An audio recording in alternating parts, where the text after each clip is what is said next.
just give a few more seconds for folks to join us before we get started.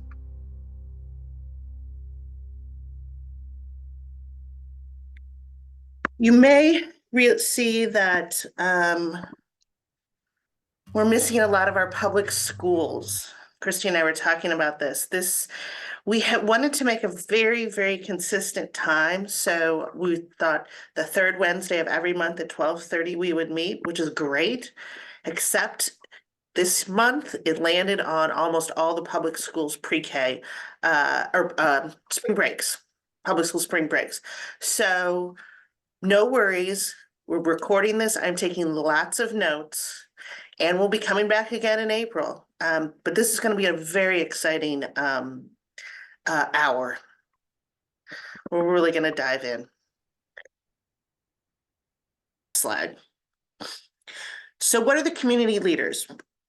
Turn the page in STL. We're asked to be the two community, in STL and UMSL, we're asked to be the two community leaders for the St. Louis region. And this was to develop and implement community plans, bring together stakeholders to increase awareness and coordination among early childhood programs and services, contribute to the statewide database by identifying local resources. We've done a bunch of that in the past few meetings. Improve access to early childhood programs and services and reduce duplication of services through coordination. And identify barriers families face and elevate the importance of early childhood. Next slide. Then we worked with you back in October and November and said, okay, if turn the page STL and UMS are the community leaders, we need a task force, and about 45 people were identified to be part of this task force, and you are all part of the task force.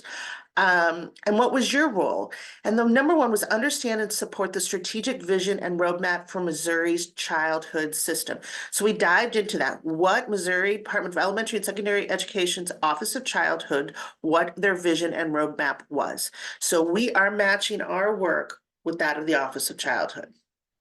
Second was to help the community leaders identify and invite a diverse group of stakeholders to join the St. Louis Leadership Task Force. You're going to see a couple new faces today that weren't part of the meetings a month ago. We're still adding to that diverse group. And so therefore, if you at any point would like to invite somebody to this Leadership Task Force, please do. You can email me or Christy.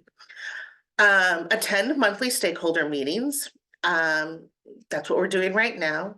Support early childhood education outreach activities to increase the understanding and community support for a coordinated early childhood education system. Provide expertise, you guys are the experts, and knowledge in the creation of a local St. Louis early childhood plan. And provide timely resources and information to the community leaders in order to connect and inform early childhood educators, families, and other defined stakeholders. All right, next slide.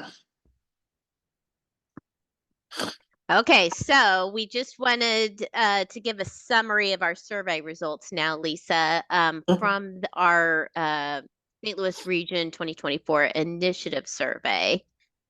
So 2 months ago, we surveyed you and said, what are the priorities for the St. Louis region? And funding, everything else. You can read all these other things, which we will get to, supporting families with children with special needs. We're going to get to that, and prenatal care resources, we're going to get to it.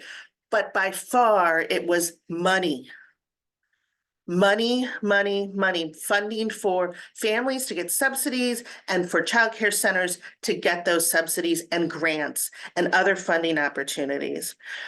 And what we realized is that there is money there. There is money. How do we ensure that our families and providers have immediate access and understanding of that funding revenue sources? So what we were going to come today was to create a communication plan for families and early educator providers and have us all work together on this communication plan. Is it a weekly Facebook post? Is it a something that all the public schools and childcare centers could add to their e-newsletters? How would we communicate timely, important, easy to read, bulleted information for families and providers? And I'll let Christy take the next slide. Yeah, so by this meeting, our goal was to apply the task force feedback and your expertise on a proposed communication plan to ensure that providers and families have relevant, easy to access funding information. However, with that purpose statement of elevate and clearly articulate to providers and families the information they need to fund quality early childhood education, we realized we needed to take a step back because we need to understand the current landscape. And therefore, in keeping with our mission of identifying barriers, we need to address the elephant in the room here and have invited a couple of the members of our task force to help us understand and acknowledge what is happening with Missouri's current funding system and have some dialogue on how this network can support. So I'm going to ask Adrienne Pennington and Tina Mosley. I'm trying to look at the Zoom room. You guys coming off? Adrienne and Tina are members of the St. Louis Childhood Community Leadership Task Force. I did it. They are members of this, and I just wanted to introduce them, and I was hoping that they could just talk about some of the funding issues, since we are completely focused right now here on funding issues that our providers and our families have faced, particularly in the past 6 months since we have started to convene. I want you to know that STAR Coaching stands for Staff Coaching, Training, Advocacy, and Resources. It was started in 2018 by Tina Mosley and Adrienne Pennington, and it was designed to enhance the early childhood workforce, primarily in North St. Louis City and County, by preparing educators to work effectively with young children, thus building on the foundation for the love of teaching and learning. Tina Mosley. Tina, are you there, or are you with putting kids down for a nap? Nap time. All right, Adrienne, it's going to be all about you. Tina has been the owner of the accredited early. I'm here. I was trying to walk out the room. Thanks, Tina. Tina has been the owner of the Accredited Early Childhood Center, Our Daycare Learning Center, LLC, for 28 years. Adrienne has 25 years of experience owning and operating multiple childcare centers. I love how she names why she names her different centers, the different names. I also remember meeting her as a We Power Fellow. So we've invited Adrienne and Tina, who are members of our St. Louis Region Community Leadership Task Force team, and their STAR staff to speak about the current funding issues our early childhood programs are facing in the St. Louis region. Go for it. I'm writing notes. Tina and Adrienne, you can speak.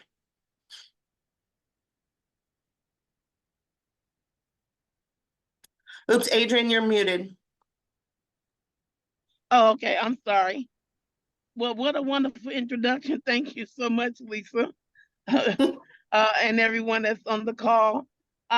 Yes, our concern right now, the issue that we're having right now, is that we, as early childhood educators, program owners, teachers, are not getting fully paid by the state, right? And so what has happened, or is happening, is that they have taken away some of the funding that we used to have as it relates to the accreditation rate, the disproportionate share, and the 20% differential rate that some programs have been grandfathered in, some programs have received because they're accredited, and right now, many programs are not getting any of that. In addition to, parents are not being able to receive subsidy as quickly as before. We've been waiting for months for parents to be approved for their children to come to the program and then still not getting paid. The biggest issue right now that most people are facing is that even though some programs have not been paid since October, some programs such as myself, I have been paid. Unfortunately, I have not been paid what is due. So being transparent, I have a very small child care facility, and I usually gross just from subsidy about $13,000 a month. My check was $4,000. That's not even enough to cover my payroll, right? And this is not for 1 month or 2 months. This is the third month. And now I have to constantly call DESE and be on hold 2 or 3 hours for them to tell me to put in a ticket slip, for them to tell me that I'm not on the right speaking with the right person, that they have to refer me to someone else. I have not received any compensation or any resolution to me not being to my program not receiving full funding. Not only have I not getting my accreditation rate or disproportionate share, many of the children that we care for are not in the system as getting paid. And so then what do we do with those children? Because parents still have to work, and it's not necessarily the parents' fault that they're not paying for their children to be there. Right now, we're on a task force for the market rate survey, which is the indicator of how we're going to get paid soon. But it's very difficult to go to a program and say, hey, don't forget to do this survey, when they're worried about how they're going to get paid or stay open. That nobody wants to do the market rate survey right now. It's like, this is the last of my worries. But I told them, don't let this deter you from doing it. For me, it's like it's almost kind of like a tactic, like you take the focus off of the market rate survey and you put it on not getting paid. So now the community is not doing the market rate survey, which is really important on how the rates can increase, in years to come. So that's just many of the things that we're facing right now. And me speaking as I'm driving, I'm pretty sure I may have missed something. And Tina, being my work wife, I'm pretty sure she's going to back me up and tell you everything that I probably forgot. Good afternoon, everyone. Oh, I don't even know what she said. It's like we've been telling this story over and over again with two different audiences. So I may duplicate some of the things that Adrian just said. But long story short, I'm gonna rewind a little bit. Family child care provider, 28 years, as Lisa said, in the St. Louis County spectrum. I'm gonna go back even further than what Adrian started. We received a grant from the ARPA funds, and we was able to apply for RFP, 2 years ago, and we got half of that money. And then we had to go back to St. Louis County and solicit for the other half, which is $5.6 million, and go in front of the St. Louis County Council, Sam Page office. And finally, we got awarded the $5.6 million. And it's been over a year. We got awarded the money. And Child Care Aware is I believe, the fiscal agent. That's the correct wording for that. And they're going to be the funds. Most of you guys are familiar with that. So the money was supposed to go for Teach, which would give us scholarships and wages. Wages was a new component where if our teachers go back to school for certifications, associates, bachelors, or anything like that, so we as providers would give our teachers raises. The wages program then have money to match those funds. And So if I gave my teacher $1 raise for getting her CDA, wages would match that, which would help us stay competitive with school districts and larger programs to keep our teachers for retention. You know, the retention grants have been wonderful, but those are like Band-Aids, right? Those are wonderful bonuses, but it's not something that is long-term. And that's all we've been saying all along. Those are great incentives, but we need something that's sustainable for us for long-term. And so this wages and teach program was something that was nice. Mind you, it's a year later. We don't have those funds. That $5.6 million still sits in the hands of Sam Page office. And so we reached out to them at the end of last year. Hey, we only have a year to get that money back to the providers. What's going on? So they sent a letter out to us stating, hey, we're shorthanded. We don't have the staff to roll that money out. So that money is going to sit. Who does that? And they know that this is federal funds. If it's not spent by December 2024, this is March. What happens? It goes back to the federal. You guys all know what happens to ARPA funds. Nobody cares. It's just early child care. That's the way we feel. Nobody cares. It's just early child care. I mean, it was like pulling teeth, not just teeth, wisdom teeth, impacted wisdom teeth, just to even get the funds in the first place. So that was just one thing that I wanted to throw out there on top of what Adrian talked about. We got a reduction. Let me see if I can start. Like I said, I don't even know what Adrian said for real. So being an accredited provider, I'm sorry, I'm gonna start over. Being a provider who care for at least 50% of children that was state subsidized, I receive a disproportionate increase, an incentive. So 30% increase for state subsidized children. And then when I got accredited back in 2016, they said, oh, okay, you'll get another 20%, not just me, any provider. So if you care for 30%, I'm sorry, 50% or more of your children, you got a disproportionate share. I was grandfathered in because I started doing this in 28 years ago. Yeah, I do the math. And then when I got accredited, I got that other 20%.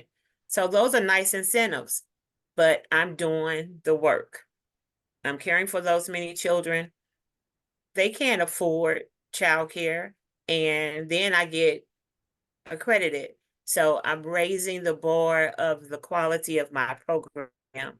I believe that all children deserve a quality program. They don't just deserve a baseline program. Yeah, I can move my program out to West County, Manchester, wherever, and get paid 2 to 3 times more than what I'm paying. But that's not what we want to do. Adrian is an accredited program. That's not what we wanted to do. We want to provide the services to the children in our community.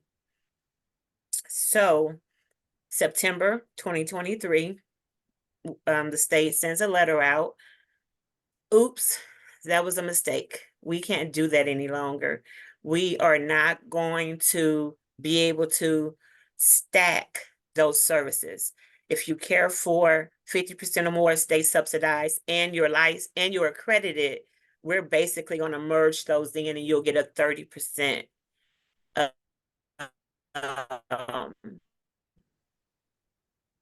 incentive. So mind you, STAR and some other organizations, we started doing a peer-to-peer approach. So we're reaching back into programs to saying, hey, you guys are already doing half the work. You're already caring for 50% or more of state subsidized children. Now let's work on improving the quality of your program and teachers getting certifications. Let's get CDAs, right? Changing the quality of your teachers. and changing your environments, changing the quality of your programs, get this increase of 20%, and you're not really even coming out of your pockets because you can take that 20% and pay the increase to your teachers. And then we got this money over here, and you can pay the teachers this, and you can do this. So we're changing mindsets. We're changing mindsets within the communities that's never, ever done it before. We're changing our communities. We're changing generations. That's what we were doing.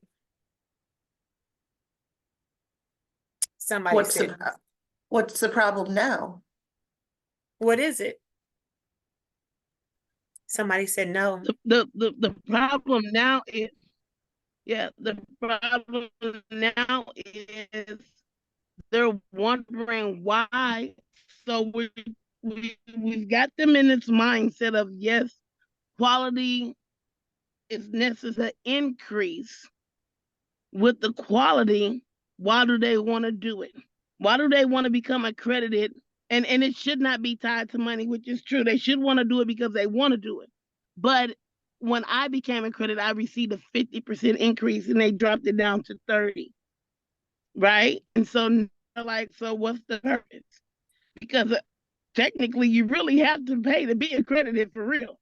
You know, You all do, the fees to that come maintain with it. being accredited, you know, and then you have to maintain it.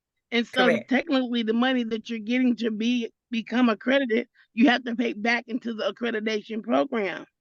Right now, there's so much distrust and frustration because the majority of people that are running the programs are Black and brown women, and we're at everybody's in a crunch to like, what am I going to do? And why do I need to go to professional development training? Why am I taking a CDA class? Why do I want to do this if there's no incentive to get it done? Like the priority is, if I'm not getting paid, why would I want to invest in anything else? I'm about to lose my business. I'm about to lose my mind. I'm about to lose my staff. So why do I want them to go to trainings on Saturdays? Why do I want them to be on Zooms at nap time? Why? And it's so not that's the elephant that's in the room.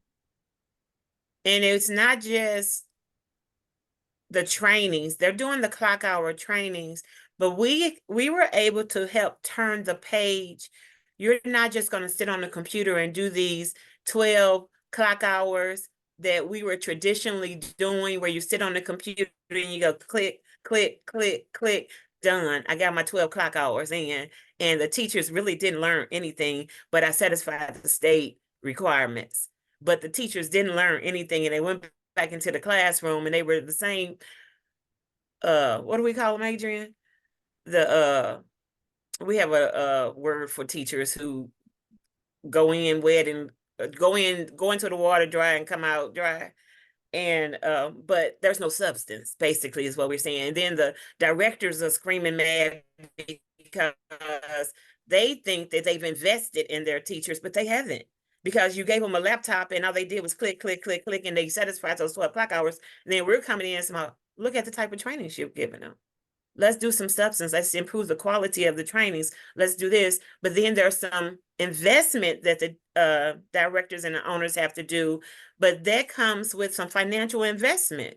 So that's where that extra 20% came in, where it's like, okay, so if I do this, if I make this investment and I'm gonna get this extra 20%, okay, I can do that. And then that was ripped out from underneath them. So I don't get the extra 20%. That's where Adrian just said, well, why? Why am I doing all this then? It wasn't just about the money, but it was about the money. Needed and necessary. Yes, it's hurtful and distrustful. And here we go again. I'm not surprised. There they go. Yes, there they go again. We got the okey doke again. And And so right honestly, now, we felt like when we got that letter in September, it didn't happen until more of us started getting accredited. Wow. am I on a delay? Yes, you keep going in and out. Oh, I'm sorry. Your message was clear though, Tina. Thank you. Yeah, message, that you're accredited or that the state of Missouri had less money? I'm just asking, from the federal government back in September. I want you to tell me exactly what you think. Ask your question again so I can make sure I answer it correctly. So in September, these layered supports, the stacking supports went away. A lot of them, not all of them, but a big chunk, 20%. And the thought among your colleagues is that we are getting more and more and more centers accredited. And that's kind of where that stacking support is going away, rather than we in the state of Missouri don't have the federal ARPA dollars that we did during the middle of COVID. Am I making any sense?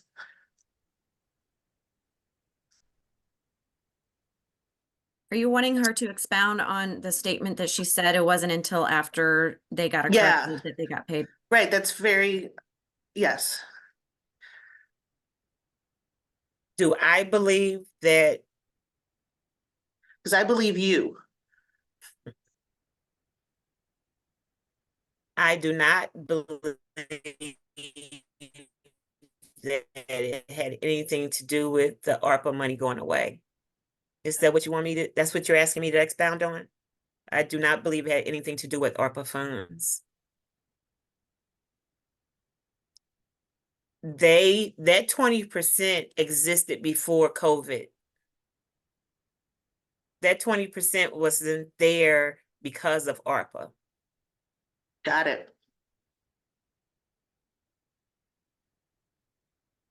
How are your families doing?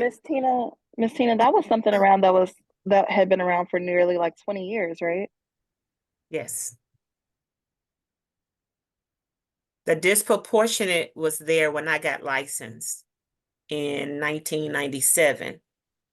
The 20% was there at least 20 years. I mean, you guys can go back in the state plan and find out exactly when it was put in. Deanna, do you know when the 20% was put in? But Somebody not out here. recently. Sorry, not at the on the top of my head. I don't know if Apurva is allowed to answer. Or if you know. No, I don't know. It's been at sorry. least 20 years. It was way before COVID. It had nothing to Excellent. do with ARPA funds. Thank you, Tina. That's definitely something amazing. I'm going to go back and find out so I can answer next time. Tina, how are Tina and Adrian? I'm curious about families. There's so much funding stress and distrust and anxiety among providers. What are our families here experiencing?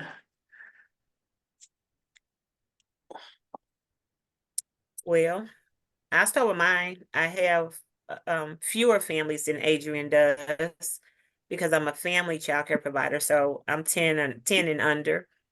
I had fewer state families, and as they started experiencing the issues with not being able to get relicensed, I'm sorry,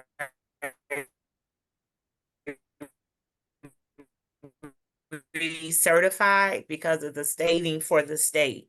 So I waited from October through December, and when we went out on Christmas break, I told them, I said, you won't be able to return in January unless you're paying out of pocket. And thankfully, one family had to leave and one family came back and they were like, well, we don't want to lose our spot. So we have family members who'll help pay you. But they had to go back and pay from September, October, November, and December on top of it. Then they were like, well, we're going to have to leave because we won't be able to stay. But then they end up Well- coming back because they were like, nobody's accepting any children because everybody's having the same problem. So we're just going to figure out how to pay you.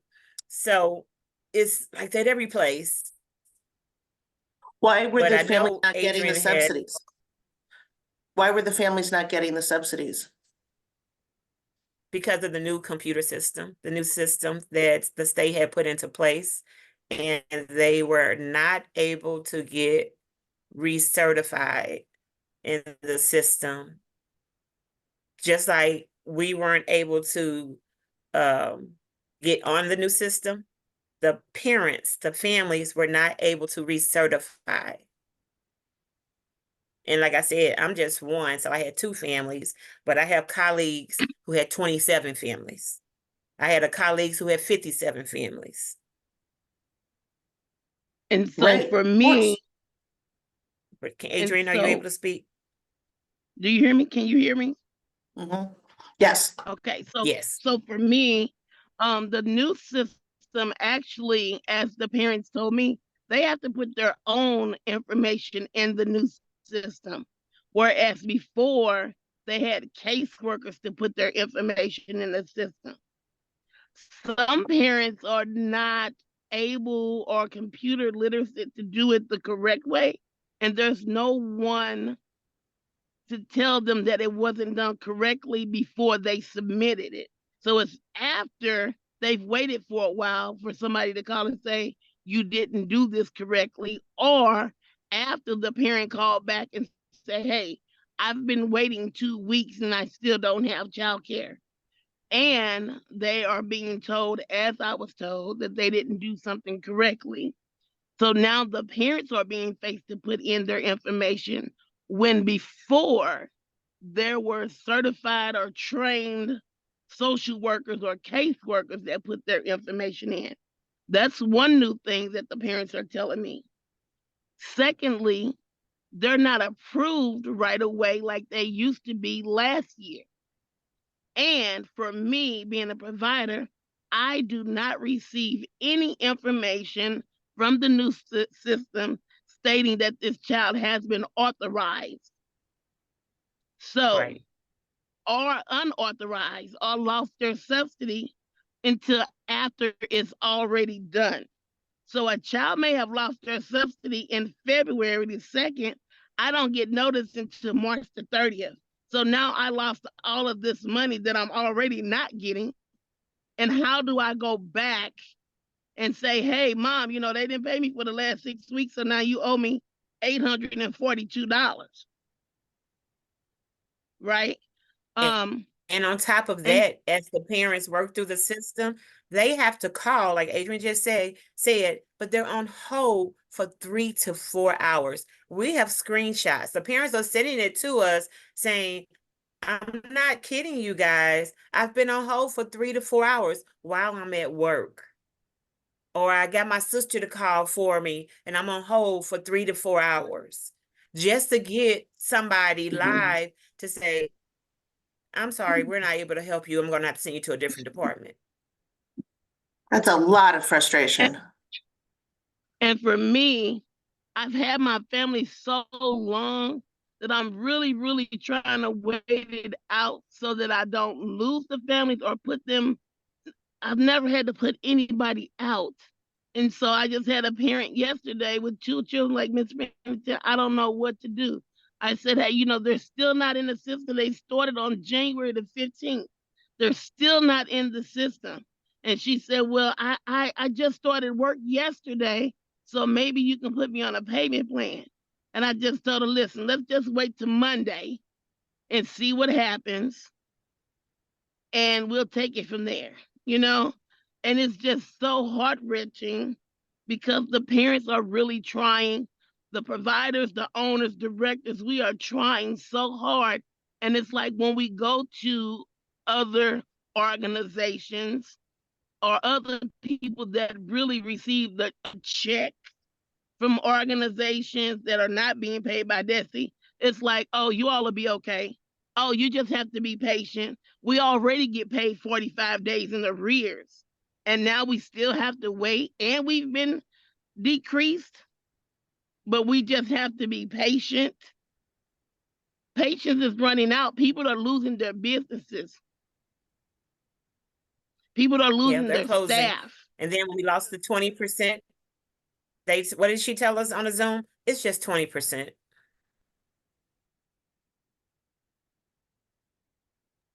And we And know this and we feel this because we are this.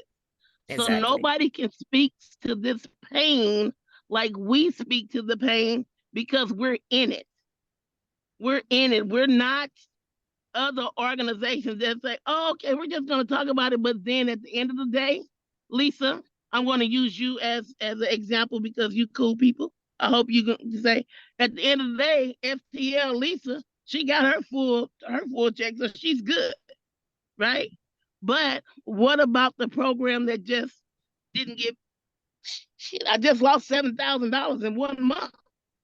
So what am I telling my staff members about being paid? The good thing is I have money sitting aside where I can still pay them for right now. But what happens next month or the month after that? It's really hard. And again, that's us, and we're on the smaller side, but we have colleagues who have 20+ staff. Right. That money goes quickly. That money sitting on the side. It just differs depending on the size of your programs. We all hear the pain, and I will be typing this up and sending it out to everyone. I don't want to stop. I'm only thinking of the time. I wanted to say that that in St. Louis, because of many of the things that Tina and Adrian have talked about, we've had to do robocalling in December, where Tina and Adrian and 4 of their colleagues had to call centers to make sure that they were in the new Missouri PD system. And it took, what was it, 221 centers you had to call and help register in the system. And we had to do that grassroots. We couldn't, we had to do it grassroots. I know United for Children wanted to support that work, but their hands were tied. So we have that. We're now working with the market rate survey here in St. Louis region to make sure everybody is completing it. Once again, a grassroots effort. It would not be happening without Tina and Adrian, and I'm looking around WePower and many other organizations right here in St. Futures, Louis. Urban Sprouts, right? Yes, and yes. Yes, but right. But I did want to have Sean Bush talk briefly there with all of these fires that have been happening. And one good thing that has come out, and that we need to figure out how to promote more, is United for Children was responded by setting up a resource and referral center to support families. This is to support families finding childcare and subsidies. This is very new. So joining us is Rashawn Bush. She's the Director of Programs Achieving Quality for United for Children, friend of all of us here, and she's going to just discuss briefly this new service. Good morning, everyone. I'm going to let Dee speak, and then I'll, come in. Yes, I will sorry. keep it really quickly. I just wanted to say thank you, everyone, for allowing the space to listen to the voice of those who are impacted most. This is part of the focus of the community leaders' work. And why are we talking about childcare when it's not just about childcare? What childcare providers has the most opportunity to meet children and families where they're at, to connect them to resources, to connect them to those screenings they need before kindergarten to support their learning potential, ensuring that they're safe and healthy. And so I just want to say thank you to the childcare providers who are here doing that work. And yet we have to have childcare providers exist and flourish as well. We can't just be thinking that children are going to be flourishing without you. But United for Children's role in the community leader effort is to listen to you, to find out how we can bring messages to the state, to find out how we can fill in the gaps. As Lisa said, our hands are tied by a lot of restrictions and by some of our grants quite a bit, but I like to get creative. So we're here to share with you how we got creative with this situation with the subsidy rates.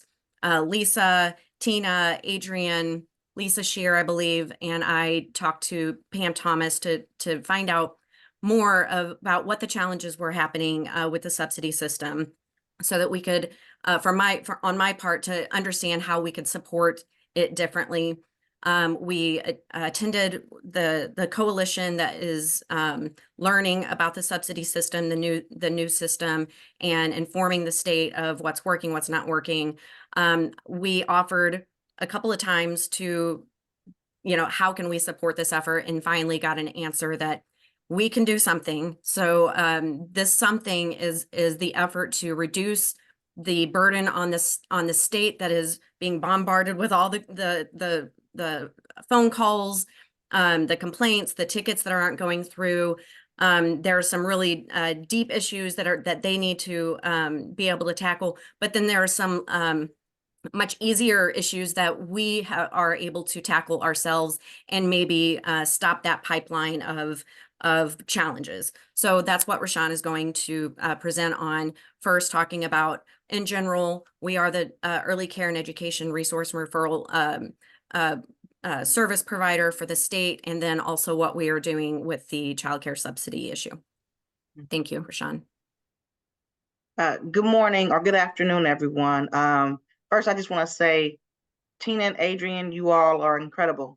It would not, had it not been for providers like you all, nobody would know.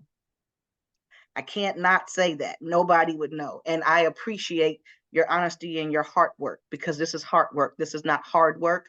Hard work does not come from just moving your body. It comes from your heart and your spirit and your mind. And I appreciate all the hard work that early child care providers provide for children. And so, since we are short on time, I'm going to try and fill you in to the best of my ability, and I will share a few slides. If you don't mind allowing me to have control for a slight moment. I want to first tell you, thank you. I want to first tell you about the resource and referral line. So yes, we are Missouri's resource and referral line. We do receive phone calls in to help parents and providers to help families find proper child care for them that fits their family and their family's needs. And so I will go on. I will just go ahead and open up. Let me see if I can share screen. All right. So we want to make I think sure. you have to. Oh, I'm sorry. I don't have access. 3 or 4 hours online, talking to the Office of Childhood, that there is a better way. Absolutely. Yeah, it's not allowing me, but so what I will do, because it's still saying host disabled participant screen sharing. Darn. Okay, but it's not it won't let me share.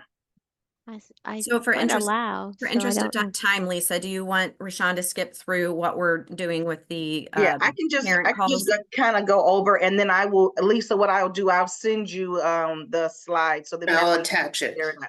Yes, so let me just kind of explain to you the process of the resource and referral line. So there are people that I have a team that works up under me, and we answer the phones from 8 a.m. to 10 p.m. Monday through Friday. We are also available on Saturdays and Sundays from 12 p.m. to 5 p.m.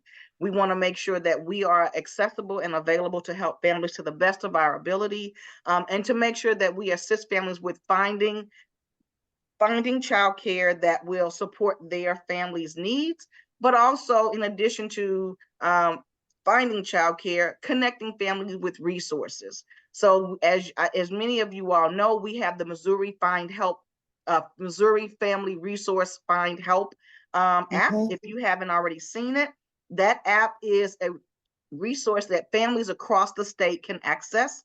But we can also assist families with finding resources. And that resource, we can help families find utility support, rental support, food pantry, food needs, if they need medical or insurance, mental health needs. We can assist families with navigating that site, and also send the resources directly to families as we are talking to them. The same thing goes with the child care. If families are in need of looking for child care, we can assist families with finding the child care that fits their family's needs, and making sure that we connect, and we have all of you all who are child care owners, that your information within the system, the database. I know you all have heard about the database, which is the Work Life System database, where we're making sure that all their information for child care providers is updated. So then that way, when we do our search, we have the most current and most accurate information to provide to families. We also, we can support a little bit on the subsidy end. So That's- just so you know, we don't have the access to the back end. So we don't have access to any person's back information, personal information data. We do not have access to those pieces. But what we can do is, and I'll give an example of a call that I actually took from a grandmother who has custody of her kids now, her grandkids now, who, you know, hadn't been in the system since her children were children. And so everything is completely new. And the first thing I asked was, you know, do you even have an account? Have you even accessed the account? She didn't have an account. She didn't know. And so I was able to send her a link via text. So just to let you all know, we are able to connect with families. They can request a video chat like this. They can also, we can receive text messages, so we can text back and forth. We can receive phone calls. If they go on our website, we can do the chats on the website. So we have a variety of mediums to be able to meet families' needs to the best of their ability and ours. And so we're trying to assist families with making sure that they are able to access what they need. So through the subsidy, and yes, Miss Renee, I'll just finish my thought and then I'll get you. So this particular grandmother, she didn't have an account. And so I sat on the phone, and I'm limited in my access, but I know what it means to this grandmother who has these grandbabies, to help her out. So I kind of walked her through as far as I could take her, and then I gave her the information to contact the subsidy department, because I could only take her so far. But we are in constant contact with making sure that, like, okay, families, if you're not able to get here, then we want to make sure that you get to the next person. We're thinking about those families that we're not able to connect with, like, what does the next step looks like? How do we connect, have a list of those families to pull them forward or get their information to the subsidy line. We're just kind of processing what that could kind of look like. We don't really have that down, but we are taking subsidy questions.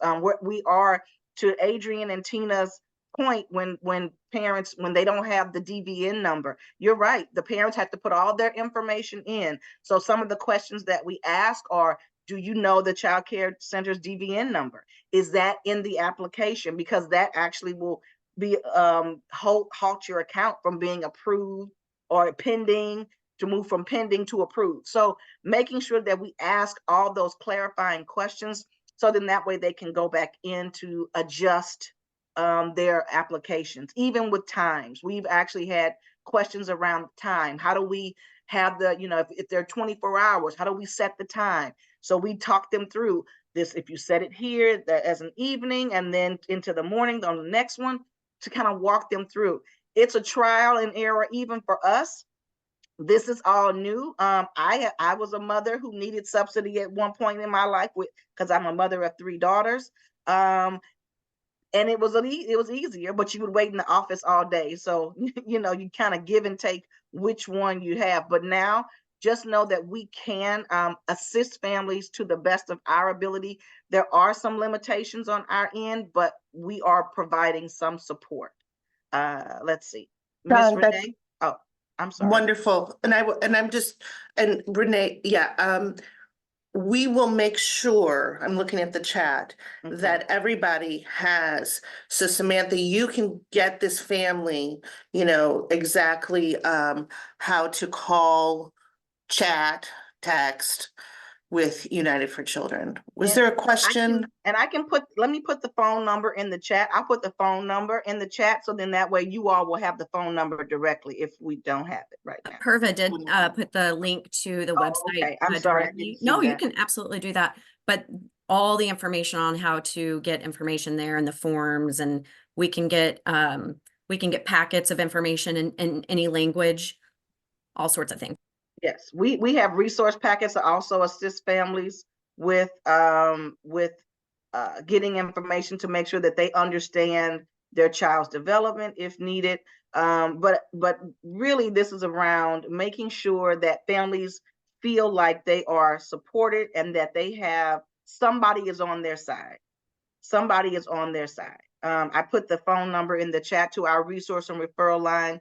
I'll make sure that Lisa gets a copy of this, of the PowerPoint that you guys kind of would have seen, but that's okay, because I think it's more important to hear providers who are doing the work.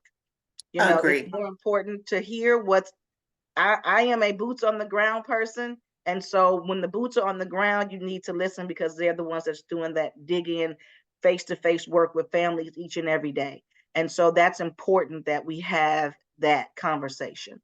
I think Renee had a question before we leave, or if there were other questions. Renee, of course, ask a question, and then Christy will bring back up the final slides. Okay. No, because we're at the end of it, and my question is probably more linked to the strategy of how you do what you do. Perhaps if I can get your phone number, I'd love to speak with you. Because I'm really, I think this is all great, but my questions again are more geared towards the organization, dissemination, and how you're reaching people that have no idea that you exist. So we can talk offline. Which was perfect, Renee, because you just led right into what can we do? Perfect. So this is new. How do we design a grassroots effort to provide families information about United for Children's resource and referral system? We've been doing this grassroots stuff forever and strongly in the past 6 months. We don't have time to discuss this, but we will be discussing it at our next meeting. How do we make sure all families, and we're looking at the St. Louis region, know that if they need childcare or they need subsidy or they need resources, this is where they go, because this is new. Next slide. I also want to make sure that everybody understands that the early childhood system bridges the public school system. So this is another thing we want to dive into. We want to make sure there's equitable funding support for families and providers of children ages 6 weeks through age 5. I am strongly worried about the children 6 weeks through age 2. And our public schools will not be taking care of those children. So we need to make sure our families and providers are given a great deal of support for the younger ones.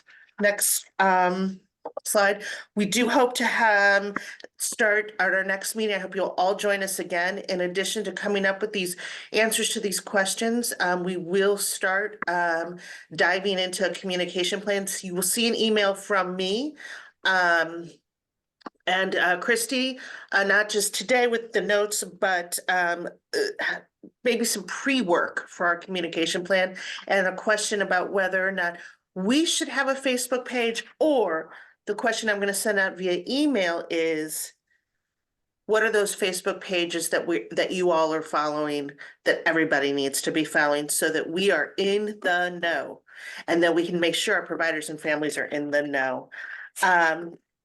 I'll let Christy take it out. Yeah, letting you know that the Mosika Business Academy is this weekend, or actually it's Friday, Saturday at the Marriott St. Louis West. If folks had planned on or didn't know about it, that's when it's going to be. But there's also, we're going to have folks from our task force at a table encouraging early childhood businesses to complete that 2024 market rate survey. So if you're not attending the academy, you still could point people in the direction of that table and that support that will be there.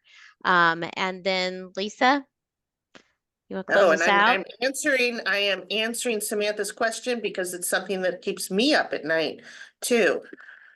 Because if we actually look at the number of kids that are in care and those that aren't, those supports. So what we're gonna meet again, it should already be in your calendar, April 17th at 12:30. We're gonna keep moving with our strategic action plan, which is our communication plan. We got the strategy, or we got the stuff. We just need to communicate them so that these fires that we heard today from our wonderful STAR coaches, that we can prevent these fires in the future. And always, Christy and I will happily answer any questions. And we're copying everything in this chat, and bless you all. And cheers to Lisa, those providers. Lisa, I just want to let you all know that yes, we have thought about children who are not in childcare. So we are thinking about doctors' offices. We're thinking about, connecting with other agencies as they go out. So we are thinking about anytime someone receives some sort of a resource, how do we connect that family with our number? So just be aware that yes, that is something that is being talked about and we are actively doing. So are we focusing on childcare? Absolutely. We are focusing on making sure that families get the resources that they need, but we're also focusing on those babies that are not in childcare settings. Do it. Because they need it. Yes. Let's Because do it. the thinking around the ECER and our call center is if we can help the family be successful, that in turn or help the child be successful, then that in turn helps the family be successful. And so that is the thinking around the work that we're doing every day. That's amazing. We're gonna have you talk about that at our next meeting. I love that. I love that. Thanks, All right. everybody, for coming Thank you. and Have a staying great Thank 5 minutes late. you. Thank Thank you. you, We got a lot everyone. of work to do.